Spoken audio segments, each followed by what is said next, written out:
attend Modern Day Prep. I'm a junior, and I'm involved in the Global Institute where my voice matters. So recently, I was asked a question that comes from the teachings of Dr. King and Mohandas Gandhi. And that question was, if I'm going to be the change in this world, then I need to change the window to your view of my world and the lens in which you see it. Because I see injustice. Not only do I see injustice, I feel it. But that injustice does not define me.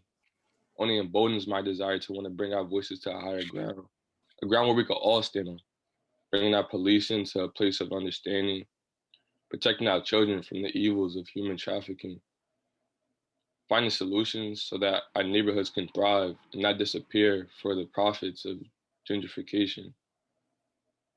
There are Muslims in the United States and China, Christians in Egypt and Iraq held as targets for eradication.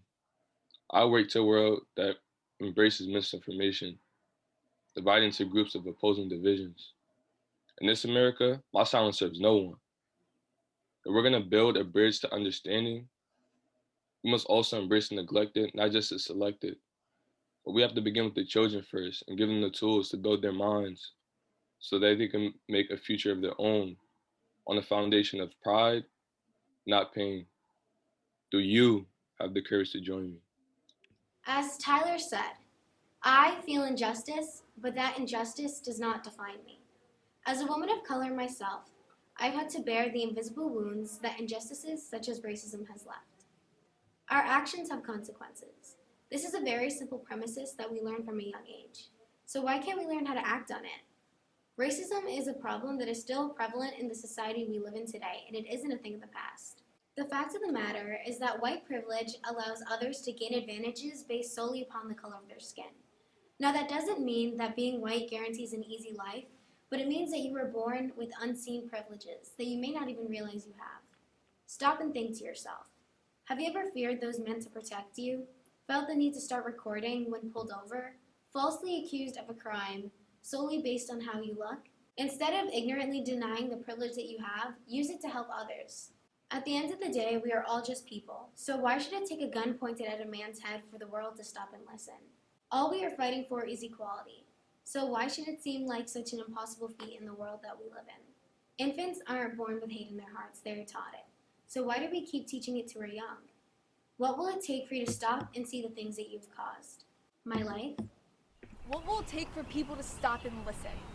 Stopping and listening means including the LGBTQ plus community into the conversation that shapes our world. But what does this mean? This means that under our Constitution, that people are protected and have the freedom of speech and the freedom of different rights. I can't begin to tell you the agonizing and tormenting stories that I've heard from my friends and family and of people that I've heard about getting tormented, bullied, harassed, and called many different things just because of who they love and who they choose to be. 4 to 5% of Americans, of adult Americans, are part of the LGBTQ plus community. But that may be only a small percentage of them. There may be thousands more that are just not out because it is not safe for them, as some communities and families are not accepting. We all have a role to play. Each person has a story. What will your role be? When I was 9, my class did a live wax museum. We had to pick a book from the classroom about a historical figure and play them for a day. Except there weren't enough women. About half the girls in class played men, and the women we did have, although extraordinary, were only famous for their discrimination. The boys got to play scientists, doctors, world leaders. I want there to be books of Queen Elizabeth, Ruth Bader Ginsburg, and Kamala Harris next to all the King Henrys and Washingtons and Kennedys in my classroom. I don't want little girls to have to ask why they have to be a man to have a choice. I want little girls to learn about Jane Goodall and her amazing work protecting our environment, to be inspired by Alexandria Ocasio-Cortez making a major impact in Congress, to learn about Lucy Ball and her work breaking barriers for women in film.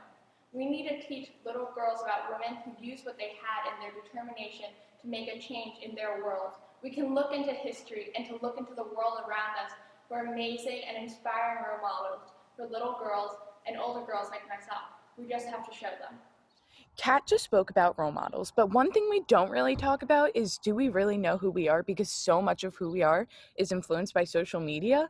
Who is controlling who? The phone or you?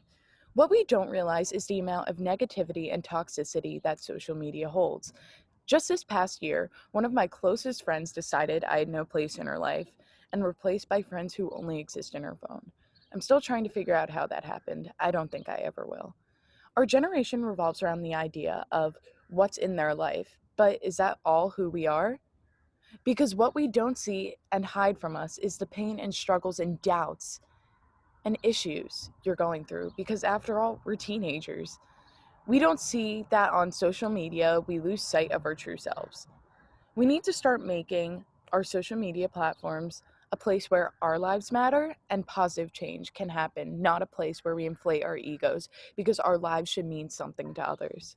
Just this week, I witnessed Pope Francis risk his life in the name of interreligious peace and the eradication of religious persecution.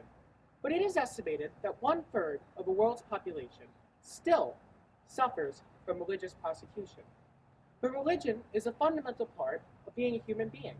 It helps make us who we are, and it helps shape people's views on the world.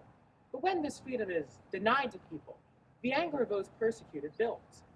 Many people today have rightly come to see that Christians, Jews, and Muslims all worship the same one God and have ideas of revelation, redemption, retribution, and accountability for actions. But some people, however, have a hard time accepting the fact that God reached out to other civilizations after Jesus' time. Whether you are a Christian in Egypt and Iraq, a Uyghur in China, or a Catholic in Northern Ireland, religion is a fundamental freedom that must be allowed to create a better and more unified world. But will you speak up for those whose voices are silenced? You should, because we all have a responsibility to repair the world. Abby talks about stories that define who we are. When you were born, you were taught everything you know. How to talk, walk. You didn't get up one day and learn it all by yourself. You watched your parents and grandparents and over time modeled them. You shape your view from what you see on TV and what you read on social media platforms. News channels were originally used to give the people information. So as soon as the cable box was invented, the way we would see the news would never be the same. News channels have turned into entertainment industries where so-called experts talk about opinions instead of cold hard facts, and it's really affecting the way people see things. A perfect example of this is from one of our politicians where he says, "It's not the truth that matters, it's what people believe, because that's what becomes their reality." Tyler said, "If I am going to be the change, I need to change. If you want to be able to change, you need to accept what you need to change. And in doing so, you are doing what you believe is right. But what is doing the right thing? This is a question that no one can really answer. Being right is different in everyone's eyes. This is why people are fearful to have their own voice. It is difficult to have a voice without the fear of being judged. Everyone has a different opinion on everything, and no one can deny that. But that is okay, because no one can see the world through your eyes. Every event shapes us. We will face hardships, but those hardships should not define us. If we can overcome them, we can build better communities where we can all play a role."